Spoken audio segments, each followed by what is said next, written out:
வில்லு வாடா மாப்பிள்ளைக்கு அப்புறம் வந்து சுறால சிறகடிக்கும் நிலவு, அது ஒரு எனக்கு நல்லா அமைஞ்ச ஒரு ஒரு ஹிட்னு சொல்லும் மணி சர்மா சார் மியூசிக்ல.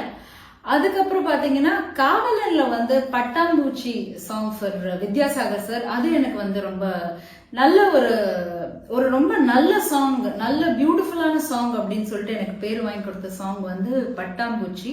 அது வந்து கே சிங்கரோட சேர்ந்து பாடினதுல எனக்கு ரொம்ப சந்தோஷம். இன்னைக்கு அவர் இல்லை, இன்னைக்கு நான் அவரோட மியூசிக் என்ஜாய் பண்றதுக்கு நம்ம கொடுத்து வைக்கல. But what a great musician, what a great singer. அவரோட அந்த சாங் ரெக்கார்ட் பண்ணதுல எனக்கு ரொம்ப சந்தோஷம். அதுல இருந்து ஒரு ஃபியூ லைன்ஸ். பட்டாம்பூச்சி கூப்பிடும் போது பூவே ஓடாதே, காதல் தேனை சாப்பிடும் போது பேசக்கூடாதே, யானை தந்தத்தின் சிலனியே தினம் ஏறும் தங்கத்தின் விலையே, காதல் வீசிய வலையே என்னை கட்டி இழுத்தாயே, பட்டாம்பூச்சி கூப்பிடும் போது பூவே ஓடாதே, காதல் தேனை சாப்பிடும் போது பேசக்கூடாதே.